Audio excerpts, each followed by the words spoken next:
United Nations Deputy Secretary General, Jan Eliasson, EU Commissioner for Economic Affairs, here representing the chairperson of the African Union Commission, Maxwell Kwezalamba, African Union Commissioners, colleagues from the UN system, ladies and gentlemen. I am pleased to welcome you to the 13th session of the Regional Coordination Mechanism of the UN agencies and organizations working in support of the African Union and its NEPAD program. I also want to warmly welcome the Deputy Secretary General to ECA. It is also a good opportunity to felicitate Dr. Dlamini Zuma, Chairperson of the African Union Commission, and the entire AU Commission on their recent assumption of duties. This is the first RCM Africa session for both the Deputy Secretary General and myself. We are proud to be working under his leadership and that of Deputy Chairperson Mencha, who is very conversant with this process. I'm looking forward to a very engaging and stimulating exchange of views at this session. From what I have gathered, the RCM has come a long way. In its early days, the RCM was a forum for sharing information on our different programs of support for the African Union and NEPAD. There was a lot of bilateral servicing of the African Union by individual agencies, thus dissipating energy and burdening the institution we were committed to assist with repetitious and sometimes similar offers. Little wonder that the EU Commission then showed little interest in that arrangement at the time. They needed us to work together as one United Nations on their priorities. We have since made progress in this regard to the extent that the EU Commission is now part and parcel of the RCM process.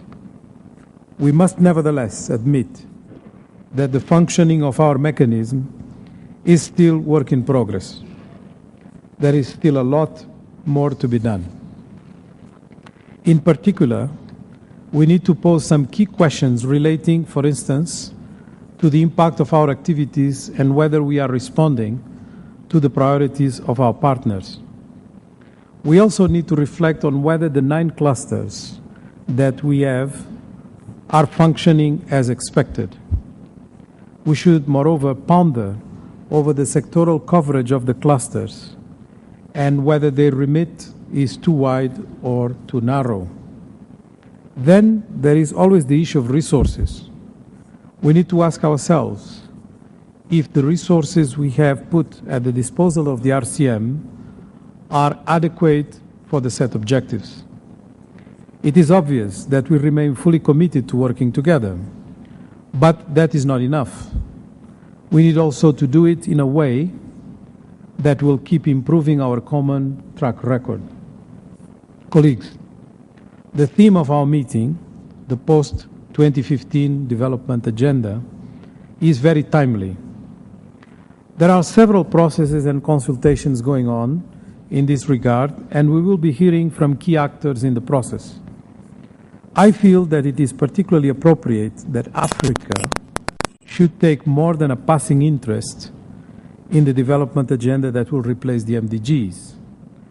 This is not only because Africa is one of the last frontiers of development, but more importantly, because a new paradigm must take account of what we have learned before, with a view of improving on it.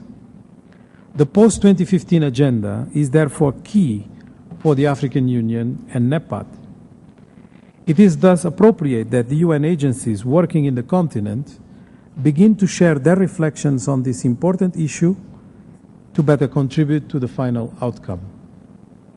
Our deliberations should accordingly focus on how we ensure that the agenda that eventually emerges can contribute to the long-term development of the continent.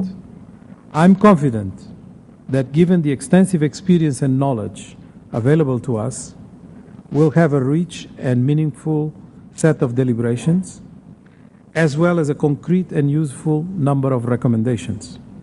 Our challenge, as ever in the RCM Africa, is to redouble our efforts at working together, planning together, and implementing together as one United Nations. We need to support the efforts of the African Union as various African perspectives evolve into a common position. The focus of this meeting on the post-2015 agenda is not intended to detract us from our already approved work programs. In particular, we must redouble efforts to deliver on the 10-year capacity building program for the African Union. I recall that we presented to Deputy Chairperson Mwencha in June 2012 our efforts in this regard. In conclusion, I welcome you all back to this forum in Addis and extend my best wishes for a fruitful and productive meeting. Thank you.